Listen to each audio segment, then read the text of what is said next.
On today's show, Saturday night's gut check win over the Orlando Magic for the Cleveland Cavaliers, I think, is a sign of a team that's starting to be in a very good place. I'll tell you why. Plus, we will talk about the huge night Donovan Mitchell had on today's edition of Locked On Cavs.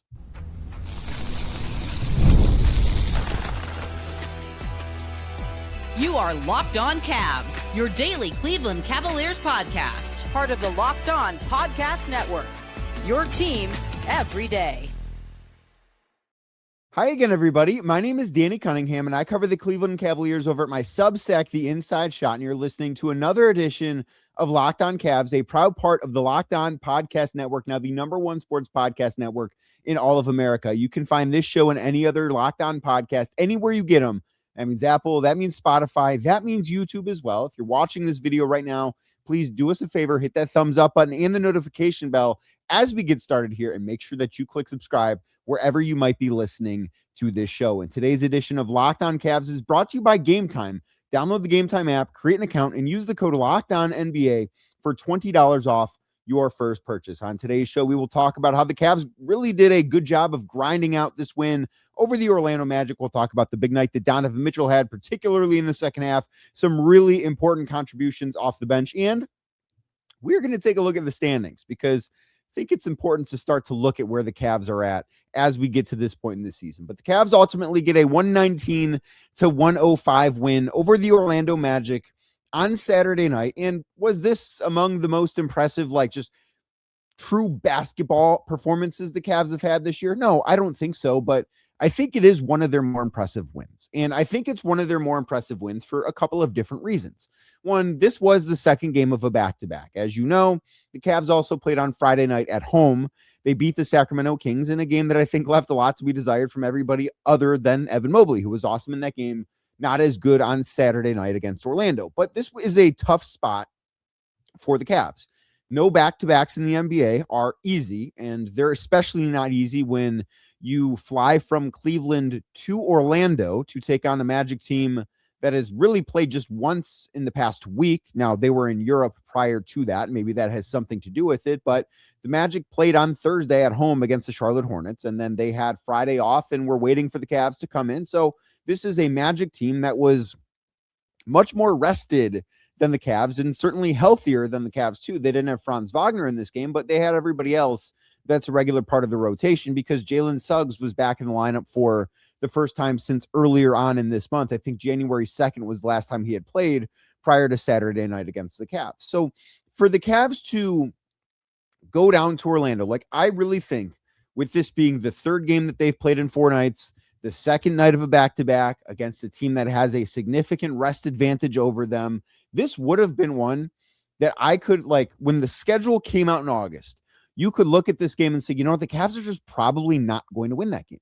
That's probably going to be a game that they lose because there are a lot of things working against them. And that's even before thinking, about all the health issues that the Cavs would have here, because they were also missing 4 guys from the rotation. Darius Garland and Max Strus are still out. Sam Merrill did not play in this game, and DeAndre Hunter was a late scratch with knee soreness as well. So the Cavs were without several guys here, and they still found a way to get it done. And this was, to me, the reason why the Cavs beat the Magic was not because, they played some awesome basketball game. They did some really good things. Don't get me wrong, and we will talk about those things. And, Donovan Mitchell was incredible in the second half, and Jalen Tyson did a lot of really good things in the first half. They did a lot of good things to win this game, but they wanted this more than the Orlando Magic. That, to me, is what really stood out, is that the Cavs won the want to battle. Now, that's not something that I think is easy to quantify. I don't know that there's a stat that says, yes, what team A wanted this more than team B. But I think if you watched this game on Saturday night, it's hard for me to see how anyone could come away from that game and think, you know what, the Cavs just they outplayed the Magic, but the Magic played harder. I thought that the Cavs on the second night of a back-to-back went into Orlando, third game in 4 nights, went into Orlando and just wanted it more than the Magic. And I think that, to me, on a night when it would have been so easy to say, you know what, we've built up some wins lately. We've won 9 of our last 13. Now it's 10 of 14. They had won 5 out of 6 or 4 out of 5. Now it's 5 out of 6. It would have been easy to just say, hey, play this team twice in a row. Monday's game is important too. Monday's game is at home. We'll get a little bit of rest. This is just kind of going to be a throwaway game. And maybe if we hit a bunch of shots, we win.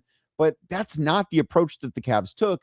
And that, to me, is the most important part of this, because this shows me that this team mentally has grown from where they were earlier in the season. This is, to me, a team that is starting to not just turn things around, but they're starting to get into a better mindset. And I think that is a big part of what they need to change as we get closer to the postseason, is that this team hasn't always been, I think, as mentally strong as they've needed to be. This, to me, this game on Saturday night was one of the toughest mental performances that the Cavs have had so far. Like, they didn't play a great physical basketball team. They played a good second half, I thought, particularly offensively, like 37 points. And Donovan Mitchell was fantastic in the second half. And we'll talk about that in just a second. But they did not allow the fact that they were very clearly, and I thought this was really evident early on with how many shots they were missing short. Like Evan Mobley, who has not been shooting the basketball well from beyond the arc really since he came back from his calf injury on Christmas. He missed all of the threes, I think, except for the one that he made and then the final one that he took. He missed the first 4 threes that he took short. Craig Porter Jr. missed 2 free throws short. Donovan Mitchell missed a couple of 3-pointers short. Like, those things all, to me, are a very clear and obvious sign of tired legs. And I thought early in the game, one of the biggest questions I had was whether or not the Cavs were going to have enough juice just to, like, get through this game, if they were going to have enough energy, if they were going to run out of gas, knowing that they landed in Orlando from Cleveland Saturday morning. I think their flight touched down at 2:15 in the morning. That probably means they got to the hotel about 3:15 in Orlando. Like, that's a tough turnaround after playing a game that, as I talked about on yesterday's show, was closer than it probably should have been. And they needed to probably exert a little bit more energy than they should have needed to. But to rebound from that and play as hard as they did, I thought was a really impressive thing. And I think that is why this game, despite not being the best basketball performance the Cavs have had this year, far from it, it's one of their better wins because it showed a want to level, I think a maturity level. Just like they did the little things really well, even though they started off without being able to make the shots that they should have been making. Like, I actually thought they did a good job, Donovan in particular, in the first half. I thought did a good job of generating good looks, and they just weren't falling. And I think part of that is because they didn't necessarily have their legs underneath them. And then one of the other things too that I look at really from a mental point of view that stood out to me, and this was the third time this has happened in the past 3 games, because the Cavs have not always been great offensively in the past 3 games. And I don't know that they were necessarily awesome defensively against the Kings, but the Cavs lately have done a much better job of not allowing, when things start to go poorly offensively, they don't let that affect their defense anymore. And for a good portion of this season, for probably the first 35 games of the season, I think the Cavs didn't do that. I think if they had a bad offensive night, they allowed their defense to be affected by it, and you would see them. And this was not a perfect defensive performance, but ultimately they held Orlando to just 105 points. You'll take that. And yeah, Orlando missed some open shots, but also Orlando's not a good shooting team. Like, that's, did the Cavs get a little bit of shot luck? Sure, they did. But I don't think that this was entirely shot luck. I think that you will, if you're the Cavs, I think you will live with some of the attempts that the Magic were able to generate from beyond the arc, because truthfully speaking, they're just not a very good shooting team of the basketball. They're not a really good offensive team, but the Cavs could have allowed themselves, especially at times in the fourth quarter, they could have allowed themselves to be overcome by what the Magic were starting to do offensively, or they could have allowed themselves in the third quarter, when at times things were a struggle offensively, to let their defense slip. And they didn't. They allowed 35 points in the fourth quarter, which, like, not great there. But the first quarter, they allowed 23. The second quarter, they allowed 25. Third quarter, they allowed 22. Like, those are all really, really good signs. And I think that is something to be really happy about. I mentioned Donovan Mitchell. He was, I thought, just like kind of okay maybe even a little bit less than okay in the first half. The second half, he was fantastic. He had 27 of his 36 points in the second half. He had 17 points in the fourth quarter. Like, he was so awesome in bringing this team across the finish line. Like, he played this game like a superstar. Now, I wonder if the Cavs could have been able to withstand him not having a first half of like a great first half, had it not been for some other guys. Like Jalen Tyson had an awesome first half. He had 15 of his 17 points in the first half. But I guess the thing that I keep coming back to with that is they just found a way. Like Jalen Tyson found a way. Evan Mobley at times, and I didn't think Evan was great in this game. I did think he was aggressive enough though. So like, I will take this type of game from Evan where I thought he played with a good level of aggression, even though it very, like, he looked tired. He looked like he was somebody that didn't have his legs underneath him in this game, at least offensively. I mean, defensively, like, he's awesome all the time, no matter what. But they found a way because it wasn't Donovan that had it going on early. Like Tyrese Proctor, who I'll talk about next segment, did some really good things. Lonzo Ball did some really good things. Jalen Tyson had a really strong first half.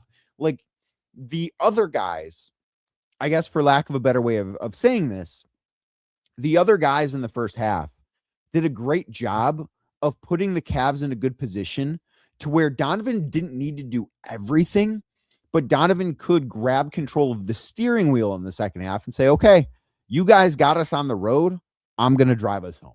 And I think that, to me, with the way the Cavs are set up right now, without Darius Garland, without Sam Merrill, without Max Strus, again, no DeAndre Hunter in this game, having role players be able to get the car on the road and then letting the superstar drive you home, that has to be the formula. Like, is this group right now good enough to get to where the Cavs want to go? No, it's not. But this is not the forever group. This is the right now group. And the Cavs are doing a great job with the right now group. And I think that shows a sign of a mentally strong team. And it shows signs of a team that is trending, truthfully, I think, in the right direction. Now, I mentioned some guys off the bench that had really strong nights. We're going to talk about what Lonzo Ball did, what Tyrese Proctor did, and Thomas Bryant. Yeah, Thomas Bryant had a good night too. We'll talk about all those guys, maybe a couple more next right here on Locked on Cavs. But first, today's show is brought to you by Game Time. Cavs are back in action on Monday night at home, and you might want to be in the arena. I think you should want to be in the arena because there's nothing like being in the building. The energy, the crowd, that first big run that gets everyone on their feet, and fans want to be there for those moments, not stuck refreshing screens or guessing what tickets are really going to cost. And that's where Game Time comes in. The Game Time app gives fans the advantage back, making it incredibly easy to score amazing tickets, fast, simple, and without the guesswork. Browsing the Game Time app, straightforward and smooth. Finding tickets takes just a few taps, and you can see the view from your seat before you buy, which makes choosing tickets easy, and you can be confident in your purchase. Prices do include the fees up front, which I think is a great thing, because how many places have we bought something and it's like, oh, it's going to cost us, that's a great price, and then you get to checkout and it's like double what you thought it would be. That's not a fun experience. Game Time doesn't do that. It makes it clear from the very beginning. Whether it's an NBA game or another live event, everything is right there in one place with Game Time. So take the guesswork out of buying NBA tickets or tickets to anything else with Game Time. Download the Game Time app, create an account, and use the code LOCKEDONNBA. That is LOCKEDON NBA for $20 off your first purchase. Terms do apply. Again, create an account with Game Time and redeem the code LOCKEDONNBA for $20 off your first purchase. Thank you again for making today's edition of Locked on Cavs your first listen or watch. And if you make this show your first listen or watch every single day, then the Locked On Everydayer Club is the place for you. Gives you access to an ad-free audio feed for Locked on Cavs. It's compatible with Apple Podcasts, Spotify, and every other major podcast app. Plus, an invite to the members-only Locked On Everydayer Club Discord server, which includes a group chat just for listeners of this show. Go to the link in the show description on YouTube or wherever you might be listening to the show if you would like to learn more. And the Cavs don't win this game without Donovan Mitchell doing what Donovan Mitchell did in the second half. The Cavs also don't win this game without some of the play from guys off the bench in this one. Lonzo Ball had a really strong performance. Tyrese Proctor had a really strong performance. Thomas Bryant had a really strong performance. I thought Craig Porter Jr. did some really good things. Dean Wade didn't come off the bench, but he had a really good night. And I kind of want to talk about all of those guys, at least for a couple of seconds here, because Lonzo Ball, to me, was the one that like really popped off the screen. And I know that Lonzo is always going to look way better when he's making shots. That's not unique to him.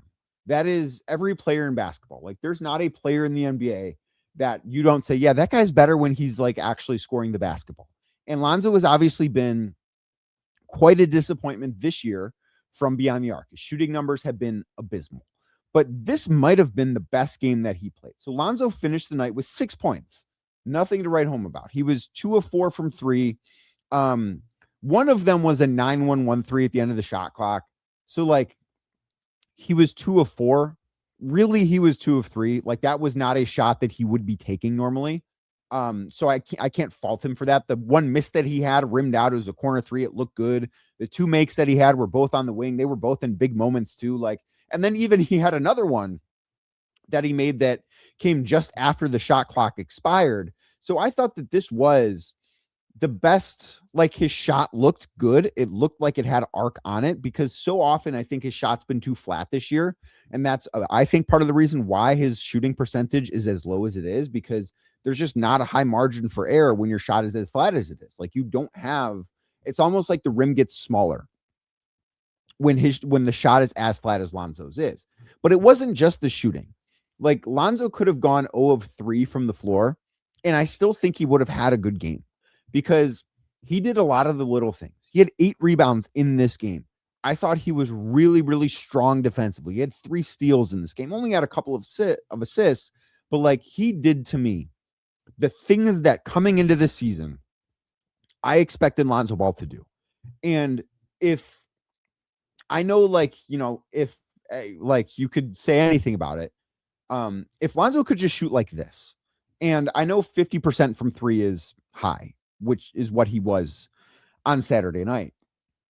But if he was just a 35% 3-point shooter, I think it would be such a game changer for the Cavs, because there are so many little things, some of which show up in the box score, some of which don't, that I think Lonzo does a really, really good job of. Like, some of the rebounds that he grabs, especially on a team that is not a great rebounding team, right? Like, the Cavs are, and they've been much better lately, to give them credit, and they out-rebounded the Magic in this game. They've been a better rebounding team as of late, but they've not been a great rebounding team all year long. And having a guy like Lonzo, who has a very good nose for the basketball in those situations, in the rotation, I think would be a really good thing. It's just, when he has been shooting the basketball as poorly, and again, tonight notwithstanding, because he was awesome tonight and deserves all the credit that he's getting right now for it. But if he could just replicate tonight, if he could replicate Saturday night and find a way to be that guy more often, he would be such an immensely helpful player for the Cavs.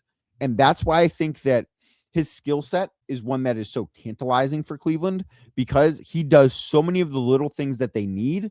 It's just the shot needs to be what it was on Saturday night. And maybe it is like, he's good once a week.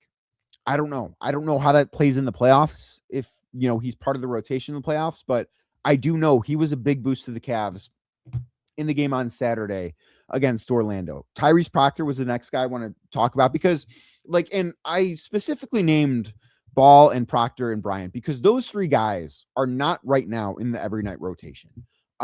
You know, Proctor's playing more with Darius and Sam out, but like, when those guys get back, Tyrese is not going to be the rotation, and he shouldn't be, because he's a second round rookie. Like, he, I think, has a bright future. And I do think that games like this one will be really beneficial to him down the line. But seeing him in these moments be as composed as he seems to be as unafraid of the moment. And I'm not going to sit here and try and tell you that this game on January 24th against the Orlando Magic is some huge thing, right? Like, Tyrese Proctor has played on really big stages in college, and I don't even think this is the biggest game he's played in, but he gave the Cavs really good minutes in this one.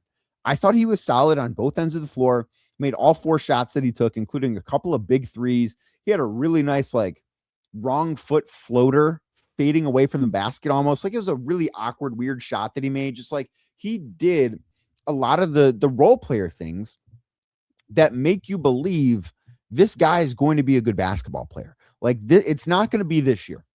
I'm not saying he's not good right now, but he's not going to be somebody that Kenny Atkinson should be looking down the bench in May and saying, 24, get in. They like, he should not be somebody they're relying on in the playoffs. But he, to me, looks like somebody that, what is it? The playoffs are 3 months away. So 15 months from right now. That's a plausible thing. Like, I do think, and maybe this is unfair to say, I think Tyrese Proctor right now is a little bit ahead of where Jalen Tyson was at this time last year. And we all know how that has turned out for Jalen Tyson so far.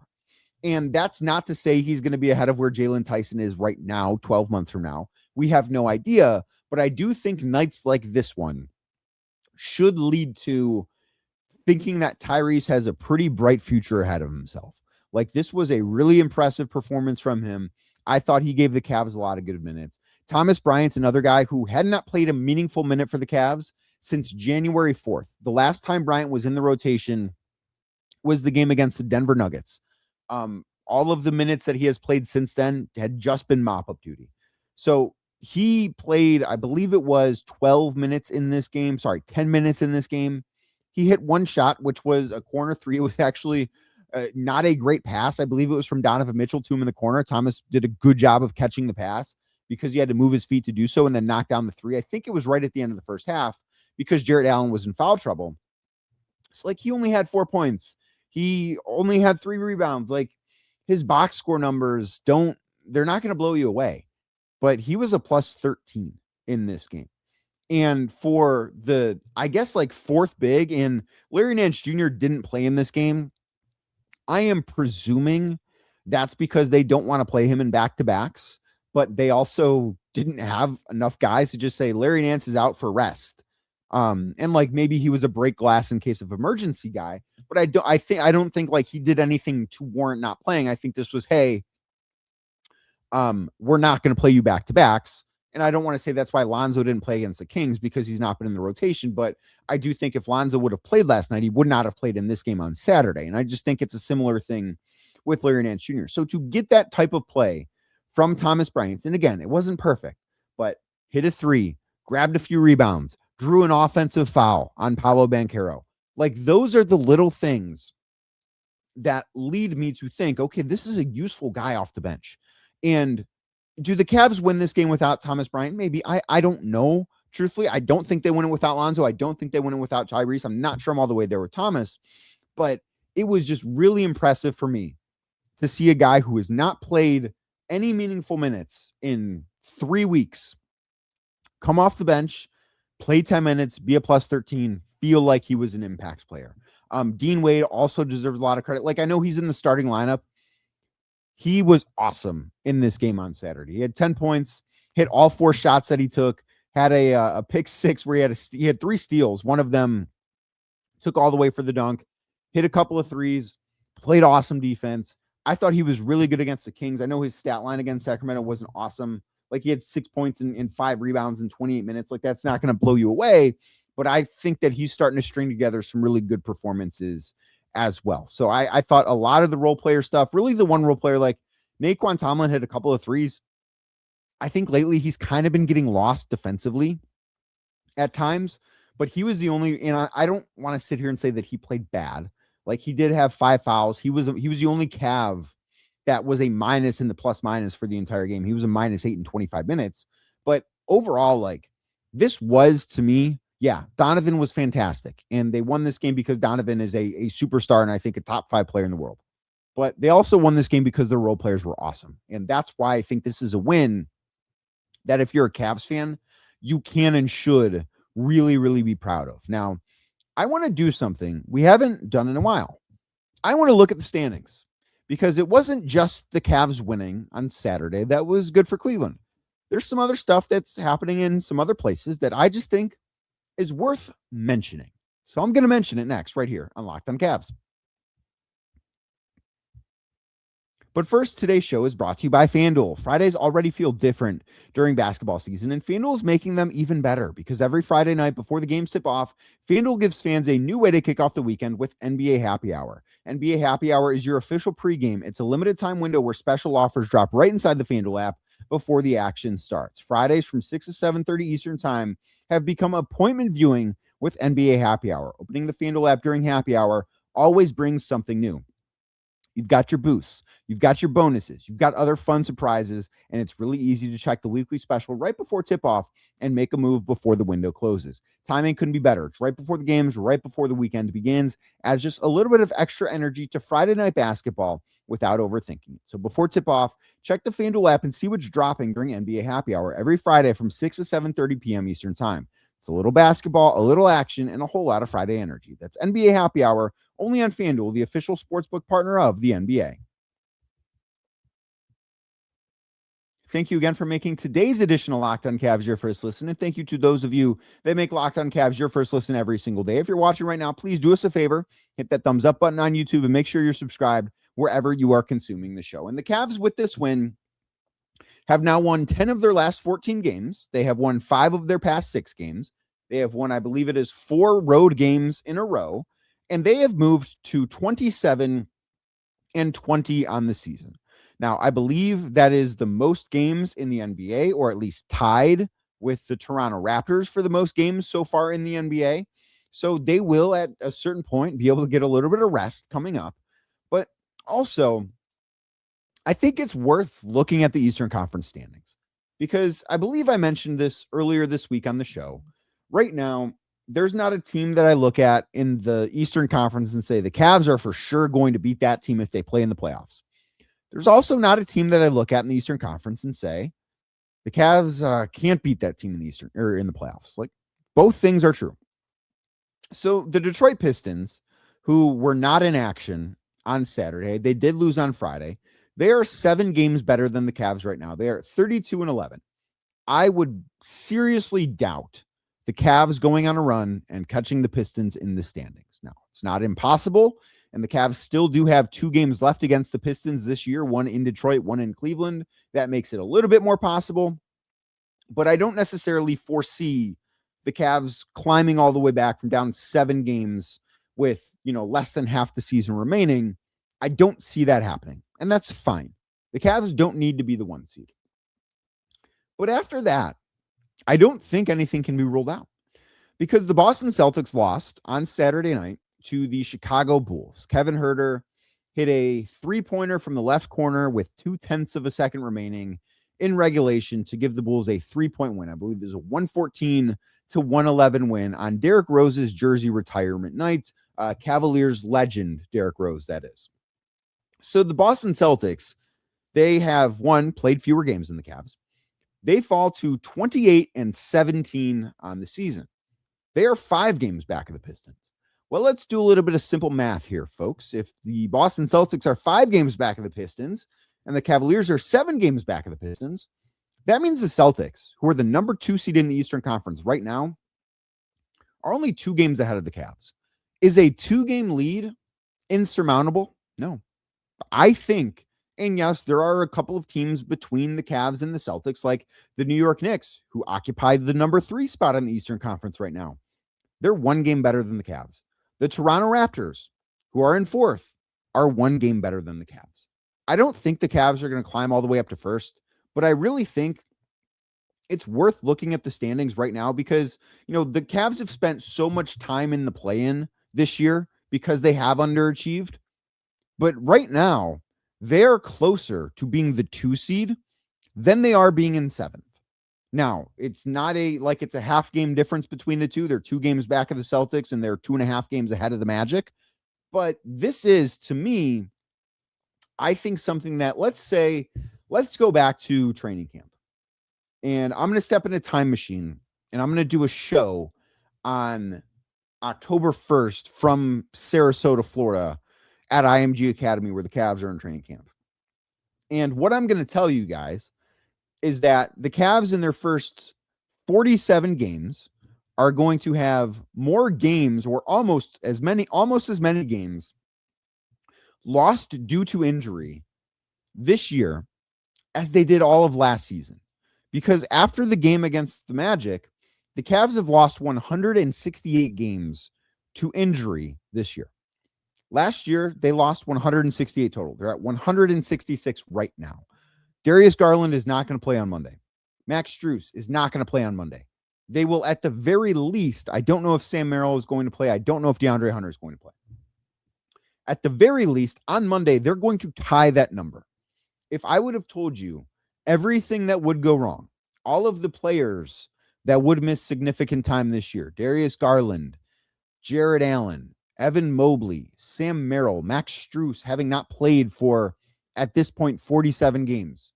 And I would have told you everything that would have gone wrong, all of the close losses the Cavs would have had, the disinterest in playing hard that it seemed like they had for the first month and a half of the season. And then I would tell you they're 2 games back of second place. I think everyone would, while still look at this team as underachieving, I think everyone would say, okay, that's doable. And I think the Cavs right now, and they're playing much better basketball. They've won 10 of 14. They've won 5 of 6. They've really, I think, started to turn a corner as far as this game goes and the standings go. Now they need to learn how to properly handle success. And that's why Monday's game against the Magic is going to be important as well. And then Wednesday's game against the Lakers is going to be important. But this is a team right now that is set up to continue to climb the standings. They've showed some mental toughness. I think that this is a team in a much better place than it was just over a month ago. I keep going back to December 22nd as a date when it's like, that's when the Cavs started to be judged. They've been a pretty good team since then. And I just think that this is a group, while still not perfect, they still need to get healthy. It's not always pretty right now, but they're starting to stack wins. They're starting to stack good days. I think they're starting to build better habits than what they were doing earlier on in the season. Can they climb back from 2 games behind the Boston Celtics for the number 2 seed? I certainly think so.